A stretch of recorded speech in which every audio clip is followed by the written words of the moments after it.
다니엘서는 예언서지요. 다니엘이라고 하는 뭐 선지자라고도 할 수 있고 예언자라고도 할 수 있는데 또한 정치가입니다. 정치가 이 바벨론이라고 하는 나라의 정치가입니다. 바벨론이 원래 다니엘의 나라가 아니죠. 그런데 이스라엘이 멸망하지요. 북쪽은 사마리아 땅은 그 북이스라엘은 아수르라고 하는 나라에게 망하고 또 남쪽 유다는 바벨론이라고 하는 나라에 망합니다. 이미 북이스라엘은 망했고 그 뒤에 이제 뭐 여호야킴 또 여호야긴 뭐 이런 이제 왕들이 이제 몇몇 왕들이 더 있다가 완전히 이제 멸망하고 이제 신년을 맞이해서 70년이 차고 그리고 나서 이제 고레스 왕 때 돌아오거든요. 몇 차에 걸쳐서 돌아오게 됩니다. 오늘은 이제 북이스라엘은 망하고 남쪽 유다가 남아있는 상황에서 유다 왕 여호야김의 이야기입니다. 여호야김. 김씨성을 가졌어요. 여호야김. 제가 읽다 보니까 이때도 김씨가 있었네. 이제 영어식으로 하면은 제 이름 우경식이면은 경시구 이러잖아요. 그런 것처럼 여기는 여호야. 실제로 또 그렇게 들으면 안 됩니다. 진짜로. 여호야김. 유다 왕 여호야김. 11년을 통치하거든요. 그런데 바벨론 왕이 그 당시에 전체 그 지역을 제패하고 있습니다. 그래서 이 바벨론 왕 느부갓네살을 이렇게 섬겼거든요. 그래서 조공도 바치고 말도 잘 듣고 그랬는데 3년째 되는 해에 그 약속을 어겼습니다. 3년째 여기 3년째 되는 해에 바벨론 왕 느부갓네살이 예루살렘에 이르러 성을 에워쌌더니 이게 뭐냐면 말을 안 들은 거예요. 그래서 뭐 마땅히 왕에게 바쳐야 될 그런 것도 안 주고 막 그냥 여러 가지 말을 안 들으니까 느부갓네살 바벨론 제국의 느부갓네살 왕이 침공을 했습니다. 그래가지고 여호야김 왕이 붙잡히죠. 오늘 성경 말씀에는 없지만 역대하 36장 3절 6절 말씀에 보면 바벨론 왕 느부갓네살이 여호야김 왕을 잡아갑니다. 그래서 쇠사슬로 묶어가지고 끌고 가죠. 그래서 이제 잡혀가게 되는데 아마 돌아온 것 같아요. 다시 끌려가긴 했는데 어떻게 할 수 있냐면 열왕기하 24장 6절에 보면 이 여호야김 왕이 유대 땅에서 죽어서 왕실의 묘에 안장됐다고 돼 있거든요. 이걸 보면 좀 비참하게 끌려가긴 했지만 다시 돌아온 게 아닌가 그런 생각을 해볼 수가 있습니다. 근데 이렇게 끌고 갈 때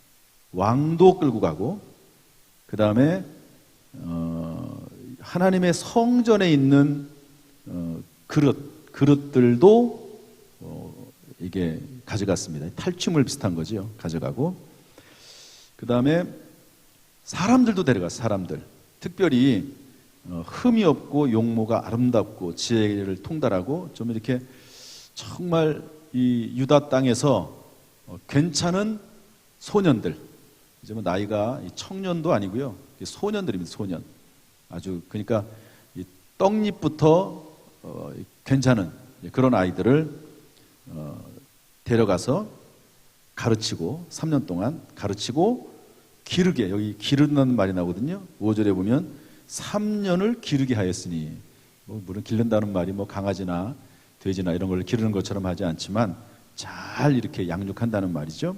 그리고 왕 앞에 서게 됐는데 그때 뽑힌 사람이 4명이 있었다는 거죠. 뭐 더 있는지 없는지 그런 말은 없습니다. 어쨌든 그 중에 대표격인 한 소년이 그 이름이 다니엘입니다. 그리고 다른 친구까지 해서 전부 4명이 붙잡혀가서 이제 이런 이제 훈련을 받게 되는데 8절 말씀 한번 읽어보겠습니다. 8절 다 같이 읽어보죠. 시작. 다니엘은 뜻을 정하여 왕의 음식과 그가 마시는 포도주로 자기를 더럽히지 아니하리라 하고 자기를 더럽히지 아니하도록 환관장에게 구하니 하나님이 다니엘로 하여금 환관장에게 은혜와 긍휼을 얻게 하신지라. 그래서 이 바벨론의 아주 고위 관리죠, 환관장에게 이런 모든 일을 총괄하고 있는데 이제 부탁을 하는 거죠. 왕의 음식을 왜 안 먹으려고 할까요? 포도주를 말하면서 자기를 더럽히지 아니하리라 이렇게 말을 했는데 왜 그럴까요? 이스라엘 사람들은 율법에 의하면 먹지 못할 음식들이 많습니다. 상당히 까다롭습니다. 대표적인 것 중에 하나가 다 피를 빼잖아요. 모든 음식, 예를 들어서 돼지고기는 아예 먹지도 못하지만 소고기를 먹더라도 피를 다 뺍니다. 그런데 왕이 주는 음식은 기름진 음식들이죠. 거기에 고기가 당연히 있겠죠. 그런데 피째 먹어야 되잖아요. 이거를 안 먹을 수가 없습니다. 왕이 주는 음식을. 그런데 그러면 이제 율법을 어기게 되는 겁니다. 그래서 그거 안 하겠다. 포도주는 사실은 나중에 이제 다니엘이 포도주를 먹는 것으로 이해를 하는 게 좋습니다. 그런데 이제 포도주는 뭐냐면 하나님 앞에 무언가를 작정할 때, 나시린의 서원을 특별히 할 때 포도주를 안 먹거든요. 포도주나 독주. 시체를 가까이 하지 않습니다. 머리에 삭도를 대지 않습니다. 머리를 계속 기르는 거죠. 그리고 이제 이 나시린 서약이 끝나면 머리를 자릅니다. 그런데 이 나시린의 서약 가운데 하나가 포도주가 있습니다. 이걸 보면 이제 다니엘이나 그 친구들이 하나님 앞에 정말 비록 포로로 끌려오기는 했지만 그러나 내가 하나님에 대한 믿음을 변치 않겠습니다. 여기서 왕의 음식을 먹는다든지 또는 이 나라의 우상을 숭배한다든지 그렇게 하지 아니하고 오직 하나님을 섬기겠습니다. 이런 다짐을 하는 거죠. 그러나 사실 이건 위험합니다. 상당히 위험합니다. 지금 포로로 끌려온 것 아닙니까? 포로로. 그런데 주는 음식을 주는 것만도 고맙고 감사하지 자기가 무슨 음식을 선택할 권한이 어디 있습니까? 더구나 왕이 특별히 이 아이들을 잘 기르라고 잘 양육하고 훈련하는데 필요하도록 특별히 음식을 준 거거든요. 그런데 그것을 어떻게 음식을 거절합니까? 잘못하면 큰 어려움을 당할 수도 있습니다. 그러나 여기 보면은 다니엘은 뜻을 정하여 이렇게 돼 있어요. 뜻을 정하여 마음에 오직 하나님만을 섬기기로 딱 결심을 한 거죠. 어린 나이라고 봅니다. 이 당시에 나이가 몇 살이 됐을까요? 기본적으로 20살은 안 됐죠. 한 15살 내외. 이렇게밖에 안 되는 그 아이가 이런 생각을 하고 이런 결정을 딱 내릴 수 있다는 게 이게 보통 일이 아닙니다. 그래서 이렇게 뜻을 정하는데 정하고요. 그리고 나서 이제 환관장에게 얘기를 했더니 환관장이 안 된다고. 그렇지만 환관장이 이제 안 된다고 말은 하지만 그러면 이것을 총감독하는 또 감독관이 있는데 그 감독관에게 이야기할 수 있는 기회를 줍니다.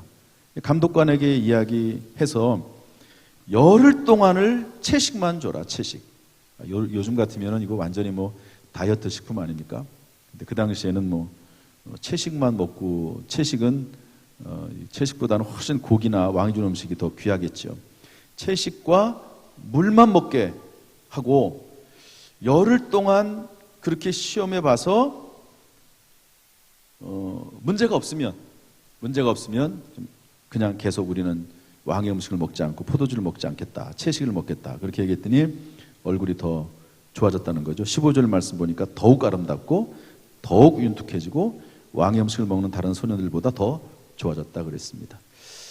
그래서 이제 포도주와 왕의 음식은 안 주고 채식만 줬다 하는 그런 내용입니다. 나중에 이제 왕 앞에 불려가는데 훨씬 더 똑똑한 거예요. 이 아이들이 다 다른 심지어 바벨론에 있는 그런 소년들보다 훨씬 더 똑똑한 겁니다. 그래서 그 아이를 왕에 가까이 두고 이제 뭐 자문이라고 할 수는 없겠지만 이제 그 아이들을 계속해서 이제 키우는 거죠. 이제 그 궁 안에서 어떤 일을 할 수 있도록 계속해서 키워내는 작업을 해서 결국에는 다니엘이 이제 총리도 되고 그러지 않습니까? 자, 오늘은 이제 그런 내용인데 오늘 이 말씀 속에서 몇 가지만 좀 살펴보려고 합니다. 첫 번째로 2절 말씀 읽어보죠. 2절 말씀 다 같이 시작. 주께서 유다 왕 여호야김과 하나님의 전 그릇 얼마를 그의 손에 넘기심에 그가 그것을 가지고 신할 땅 자기 신들의 신전에 가져다가 그 신들의 보물 창고에 두었더라. 유다 왕 여호야김도 끌려가고 성전에 있는 그릇도 귀한 보물과 같은 그릇들인데 그것도 잃어버리고 또 그 나라에서 가장 똑똑한 왕족과 귀족 중에서 가장 똑똑한 아이들도 잃어버렸습니다. 뺏겼습니다. 그런데 그것을 누가 했다고요? 주께서, 이렇게 되어 있습니다. 주께서, 하나님께서 하셨다는 거죠. 그런데 여기 뭐라고 되어 있냐면 다른 성경에 보면은 여호야김 왕이 하나님 보시기에 악을 행하여 11년 동안 통치했는데 하나님 보시기에 악을 행하여 이렇게 되어 있습니다. 그러니까 하나님께서 참고 기다리셨긴 했지만 3년 동안을 하나님이 참고 기다리신 것 같아요. 그러다가 3년째 되는 날 바빌론 왕 느부갓네살이 침공하게 하시고 그리고 끌어가도록 하나님께서 허락을 하신 것으로 이 말씀을 이해해 볼 수가 있습니다. 물론 인생의 모든 고난이 뭐 항상 이렇게 죄 때문만은 아닐 것입니다. 그러나 이렇게 하나님께서 보시기에 악을 행하는 것 그리고 끝까지 그 악을 회개하지 않고 유지해 나갈 때 하나님께서는 심판하시기도 하신다.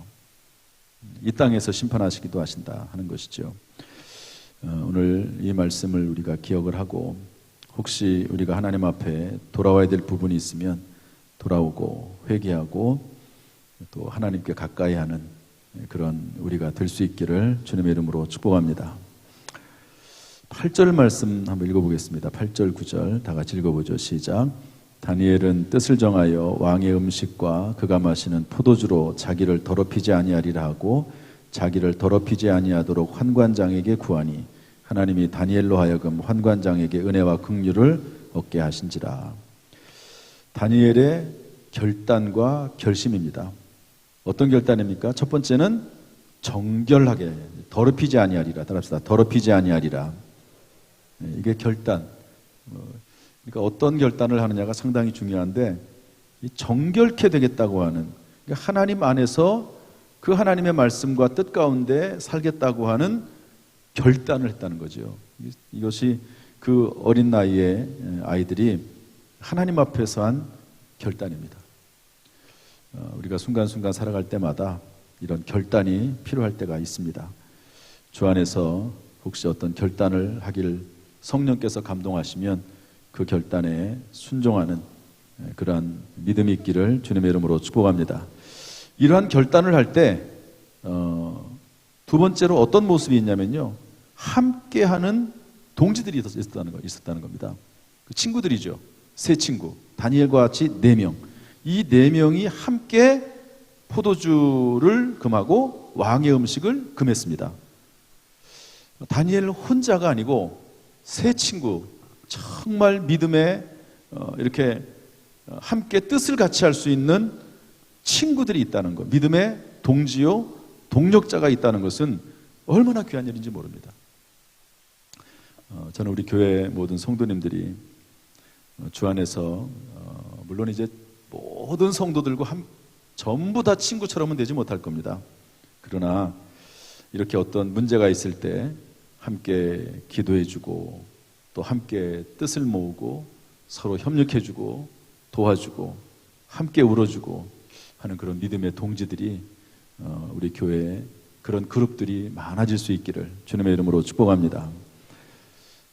오늘 우리 글쎄요, 이야기가 뭐 딱 맞는 얘기는 아닐 수 있지만 저희 미국에 사는 처남이 가족들이 다 왔습니다. 처남 오고 처남댁이 오고 또 아들 오고 딸은 미국에 남아 있습니다. 직장을 다녀가지고 근데 이제 와가지고 어떻게 조사를 했는데 뇌를 찍었는데 뇌에 종양이 있는 게 발견이 됐어요. 처남댁이죠. 다행히 이제 음성으로 나와서 큰 문제는 없는 것 같은데 이제 그 안에 이제 한 5cm 정도 뇌 안에 이제 그 혹이 있는 거죠. 그래서 이제 내일 수술을 합니다. 그래서 오늘 저한테 전화를 우리 저 아내한테 전화를 해서 또 아내는 저한테 전화해 가지고 기도해 달라고 그래서 제가 기도해 줬습니다. 뇌를 이렇게 열어야 되나 봐요. 여러분들 생각나는 대로 오늘 끝나고 좀 기도 좀 해주십시오. 뇌를 열어서 거의 하루 종일을 이렇게 수술을 해야 되는 의사 3명이 그런 건데 제가 제가 간절히 기도하지만 전화로 요즘은 병원에 신방도 못 갑니다. 병원에 누가 됐든지 간에 신방을 못 갑니다. 내려와야 되는데 내려오는 것조차도 참 조심스러운 일들이어서 요즘은 전화로 기도를 간절히 해줬죠.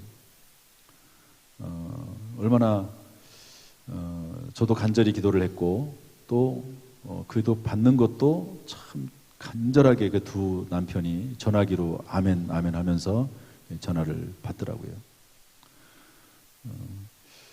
물론 이제 우리는 가족이니까 그렇게 간절히 기도했지만 가족 내에 이렇게 목회자가 있다는 거 참 귀한 일이잖아요. 그런데 그게 아니더라도 뭐 우리 구역 식구가 됐든 누가 됐든지 간에 함께 뜻을 모으고 함께 울어주고 또 기도해주고 염려해주고 그런 동지 같은 사람이 있다는 것은 정말 귀중한 일입니다. 정말 귀한 일입니다. 다니엘은 세 친구가 있어서 사드락 메삭 아벳느고라고 하는 세 친구가 있어서 얼마나 힘이 되는지 몰랐을 것입니다. 우리 교회가 서로 뜻을 모으고 마음을 모으는 그런 귀한 교회 또 귀한 성도들 될 수 있기를 주님의 이름으로 축복합니다. 이렇게 뜻을 정하고 결심하고 내가 더럽히지 않겠다 그러고 서로 함께 이런 일을 했더니 하나님께서 그 위에 은혜를 베풀어 주셨습니다. 9절 말씀 보니까 하나님이 다니엘로 하여금 환관장에게 은혜와 긍휼을 얻게 하신지라. 우리가 마음을 결단하고 비록 어려운 일이죠. 우리가 지금 설교고 성경 말씀이니까 그냥 쭉 읽어나가면서 얘기하지만 이 문제가 현실에 닥치면 상당히 어려운 문제입니다. 목숨이 걸린 문제이기도 하고요. 이 어린아이가 이런 생각을 어떻게 합니까? 소년이. 그런데 이렇게 뜻을 모으고 마음을 모을 때 하나님께서는 은혜와 긍휼을 베푸신다는 것을 알 수가 있습니다. 이런 은혜가 또 이런 결단이 있고 그 위에 하나님의 은혜와 긍휼이 임하기를 주님의 이름으로 축복합니다. 그 다음에 12절 말씀을 좀 읽어볼까요? 12절 말씀 다 같이 시작. 청하오니 당신의 종들을 열흘 동안 시험하여 채식을 주어 먹게 하고 물을 주어 마시게 한 후에 저는 이 부분을 저는 기도로 봤습니다. 그래서 저는 다니엘 금식이란 단어를 여기다 씁니다. 금식, 엄격히 따지면 금식은 아니죠. 그런데 때때로 일하면서 기도원에 갈 수 있는 어떤 집중해서 기도원에 갈 수는 기도원에 가서 기도하는 시간을 내지는 못하지만 일하면서 또 가정에서 하나님 앞에 또 그렇다고 전혀 아무것도 안 먹기는 일을 해야 되니까 그렇고 채식을 먹고 채식과 물을 먹으면서 다니엘이 했던 저는 금식이라고 이것을 해석을 해서 다니엘 금식으로 저는 이 부분을 해석을 합니다. 때때로 우리가 어떤 문제가 있고 기도 제목이 있을 때 하나님 앞에 시간을 정하는 거죠. 열흘 동안 하나님 제가 다니엘처럼 채식하면서 물만 먹으면서 하나님 앞에 기도하겠습니다. 그러면서 또 할 일은 다 하고 그러면서 하나님 앞에 그 진심을 아릴 수 있다고 봅니다. 하나님께서는 마음 중심을 보시는 거니까요. 그냥 아무것도 안 먹고 그냥 일하고 직장 생활하면서 열흘 동안 굶어보세요. 그러면은 제가 볼 때는 그렇게 반드시 또 덕스러운 모습은 또 아닐 거라고 봅니다. 그런데 이렇게 열흘 동안 채식과 물을 먹으면서 하나님 앞에 간절히 구했더니 오히려 더 윤택해졌다 하는 것을 볼 수가 있습니다. 요즘은 뭐 이런 식으로 다이어트 하는 사람도 있을지도 몰라요. 그러나 이 당시에는 이런 마음을 가지고 하나님 앞에 간절히 기도했음을 알 수가 있습니다. 우리 마지막 17절 말씀만 좀 하나 더 보겠습니다. 17절 말씀 다 같이 시작. 하나님이 이 내 소년에게 학문을 주시고 모든 서적을 깨닫게 하시고 지혜를 주셨으니 다니엘은 또 모든 환상과 꿈을 깨달아 알더라. 이렇게 하나님께 마음을 정하고 뜻을 정하고 오직 하나님 중심으로 혹시 나에게 해가 있다 할지라도 하나님께 뜻을 정하고 했더니 하나님께서 모든 것을 깨달을 수 있는 지혜를 주셨다는 거죠. 그 위에 다니엘은 이 4명의 대표격이거든요. 다니엘이 이 모든 일을 앞에서 주도했고 계획했고 또 환관장이나 감독관에 찾아가서 말을 했고 했던 대표가 다니엘이거든요. 다니엘에게는 특별히 환상과 꿈을 깨닫는 능력을 더해주셨다고 하는 것이죠. 이것을 통해 볼 때 지혜와 능력은 하나님께 있다는 겁니다. 따라서 지혜와 능력은 하나님께 있다. 제가 좋아하는 성경 구절 중에 다니엘서 20장 20절 말씀이 있는데 다니엘이 말하여 이르되 영원부터 영원까지 하나님의 이름을 찬송할 것은 지혜와 능력이 그에게 있음이로다. 따라서 합시다. 영원부터 영원까지 하나님의 이름을 찬송할 것은 지혜와 능력이 그에게 있음이로다. 지난주에 설교할 때 여러분 시편 말씀 했던 거 기억나시는지는 모르겠네요. 하나님의 말씀을 열면 빛을 비추사, 하나님이 빛을 비추사 깨닫게 하신다고 그랬습니다. 깨닫게 하신다. 그러니까 하나님을 더욱 의지함으로 이렇게 다니엘처럼 행하고 또한 하나님의 말씀을 열어서 하나님을 의지하고 하나님과 동행하려고 할 때 하나님께서는 지혜를 주시고 깨닫게 하시고 은혜와 능력을 우리에게 허락해 주실 줄로 믿습니다. 이제 지혜가 많고 또 하나님에게 결단했던 다니엘에 대한 이야기가 이제부터 시작이 될 것입니다. 다니엘과 같은 그런 믿음의 신앙인, 믿음의 사람, 또 다니엘처럼 하나님을 잘 섬기는 우리 모든 성도 될 수 있기를 주님의 이름으로 축복합니다.